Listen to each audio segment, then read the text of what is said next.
রসুন লাগাইব কোন জায়গায়, কথাটা বুঝছেন তো? এখন আমি ফতুয়া দিমু তো কোন জায়গায় দিব?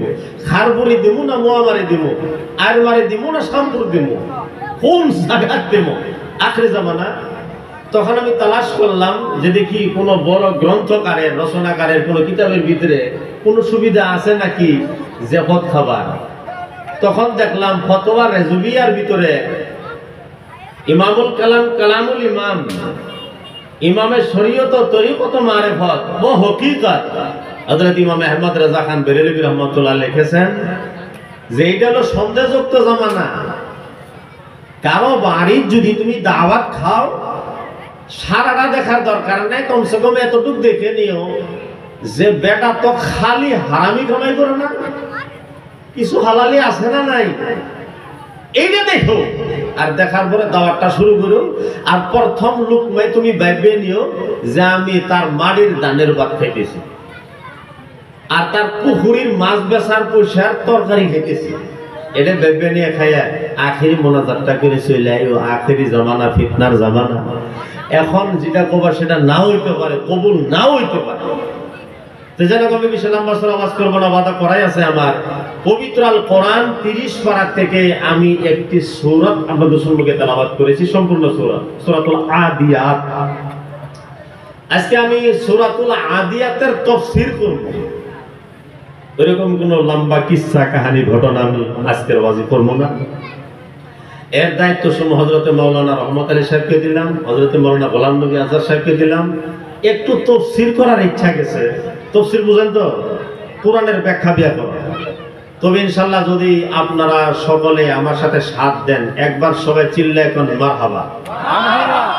আর আস্তে আস্তে বসার চেষ্টা করেন। আমি জোর করে ডাকবো না কারণে এই মাঝখানে যে সমস্ত জায়গা আছে, কোন কোন বক্তারা আছে একদম শেষুর ফলায় আনে, আমি তো দাবি ধমকি করবো না, আমি ফোর্স দেবো না। আস্তে আস্তে দেখেন কোন জায়গায় যদি জায়গা খালি খুলি আছে, ইনশাআল্লাহ এই জায়গা যদি ফিল আপ করেন, কোরআনুল কারীমের আয়াত যে মাঝখানে জায়গা ভাগ করে দিয়ে যদি কেউ সম্মুখে খালি জায়গাতে বসার সুবিধা করে দেয়, কাল কিয়ামতের দিন জান্নাতে যাওয়ার জন্য আল্লাহ তার রাস্তা ক্লিয়ার করে দেবে। তবে ইনশাআল্লাহ সামনের জায়গা রাখবেন না, দেখতে খুবসুরতি দেখা যায় না, ভালো দেখা যায় না। আর আল্লাহ রাসূলের নামে যে সমস্ত মাহফিল করা হয়, সেই সমস্ত মাহফিলের একটা খুবসুরতি আছে, একটা সৌন্দর্যতা আছে, যেরকম আছে না নাই।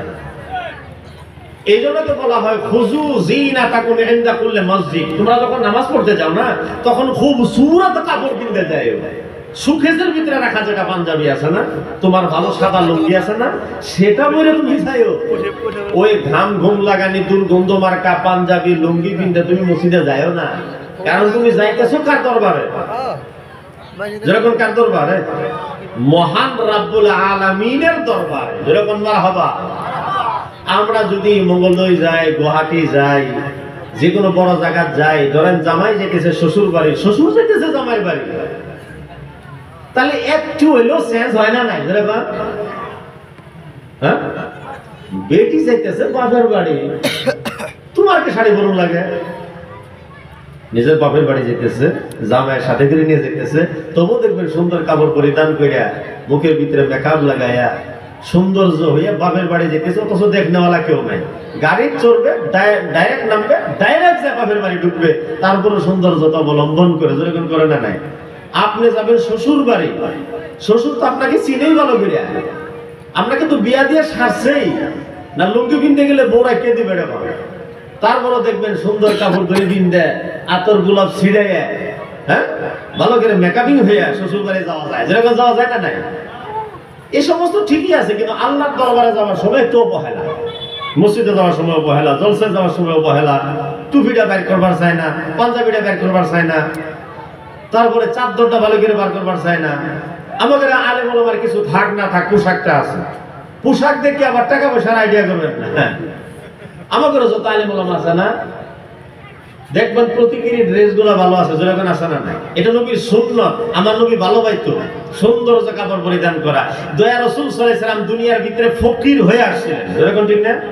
কিন্তু তারপরও আমার নবী রাহমাতুল লিল আলামিন যখন বড় বড় বৈঠকে যাইতেন, ইয়ামনি চাদর কতর দিয়া, ইয়ামনি জুব্বা বিন্দা, মায়েশা সিদ্দিকা রাদিয়াল্লাহু আনহাকে বলতেন সুন্দর জুব্বা কোনটা আছে বের করো, সুন্দর চাদর কোনটা আছে সেটা বের করো। আর নবীর মতন আদর গোলাপ তো কেউ লাগাই না। যখন মারহাবা রাসূল সাল্লাল্লাহু আলাইহি সাল্লাম বলেছেন হুব্বিবা ইলাইয়া মিন দুনিয়াকুম সালাস আত-তিব ওয়ান নিসা ওয়া জুইলাত কুররাতু আইনি ফি সালাহ। নবী বলেছেন যে আমি নবী মুহাম্মদ রাসূলুল্লাহর কাছে তিনটা জিনিস খুব প্রিয়। যেরকম মারহাবা, এতটুকু ওয়াজ করলাম তারপর এক ইঞ্চি লড়া পেলাম না, তাহলে বাকিখানি বাদ দিই।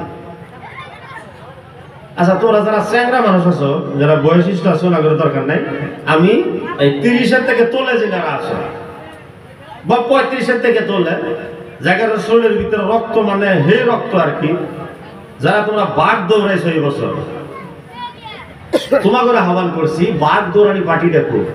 তোমরা একটু আগ বেড়ে বইয়ে মাঝখানের জায়গাটা মেকআপ করলে সৌন্দর্য দেখা যাইতো। দয়া রাসূল সাল্লাল্লাহু আলাইহি ওয়াসাল্লাম বলেন হুব্বিবা ইলাইয়া মিন দুনিয়াকুম সালাস, পৃথিবীর বুকে আমার কাছে তিনটা জিনিস খুবই প্রিয়।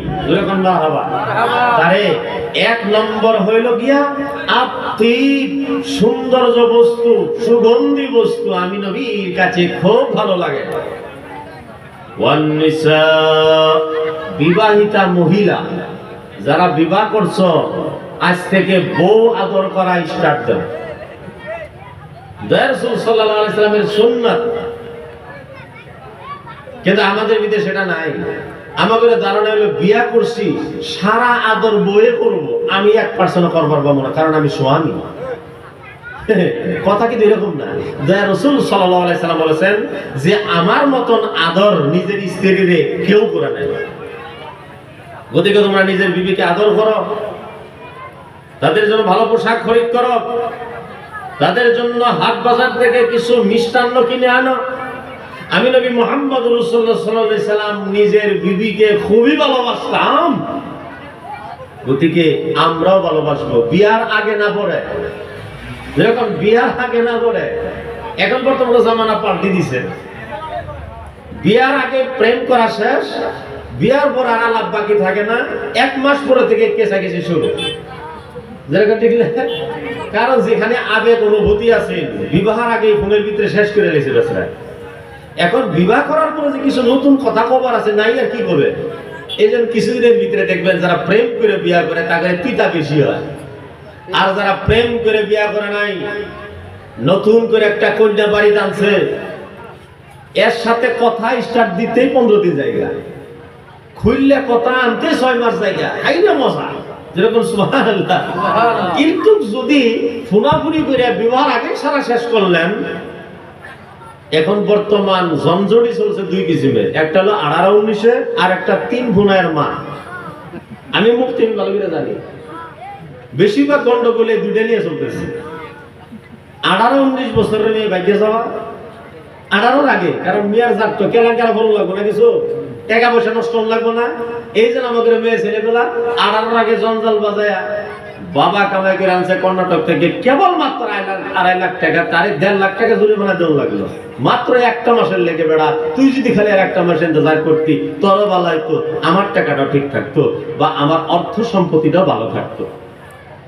আর হইলো যায় 2 বোনায় আর 3 বোনায়ের সাও না মাও, 3 বোনায়ের মাও, 2 বোনায়ের মাও। ফোন আসার সাথে সাথে আমি ঠাউর ভাই 2 কিসিমের জীবনে 1 কিসিম, 18-19 নাহলে 2-3 বোনের মা। জেনাবার সম্মুখে আদালতে হাজির, ফতোয়া কোনটা লাগে 18-19 না 2-3 বোনের মা? হুজুর আপনি কেমনে জানলেন? বলে আমি জানি বর্তমান 2024-25 ভাইরাল ফসলাই দেয়। গতিকে অনুরোধ করছি পাহারা দেন, পাহারা। আমরা ভাবছি যে টাকা পয়সা হয়ে গেছে, কিছু ইংলিশ গর মতো চলি, ইংরাজ গর মতো চলি। আমার দয়া রাসূল বলেছেন ইংরাজ গর মতো চললে হবে না। বর্তমান ইংরাজরা পাল্টি দিয়ে মুসলমান হইতেছে, কারণ তারা জানে ইসলামের ভিতরে সুরক্ষা আছে। যেরকম সুবহানাল্লাহ। তারা কিছুদিন ল্যাংটা লুংটা হয়ে থাকলো আমেরিকা, হাফ প্যান্ট পিনটা থাকলো, নিজের বিবির সাথে কোনো মহব্বত নাই, মুখটা একটা ভুটিয়া কুত্তারে মহব্বত করে বোলেরো গাড়ির পিছনে 2টা সিট বানাইছেন কুত্তার লেগে। কারণ আমি বোলেরো গাড়ির পিছনে বসে দেখছি ওটা মানুষ বসা সিট নেই, আগের পুরানা বোলেরো যেটা সিট দেখবেন ওটা কিন্তু মানুষ বসা সিট না, এরকম জাতের সিট বানাইছে, আপনাদের হেলাম দিবার পাবেন না এরকম উক্ত হয়ে বসতে পারবেন।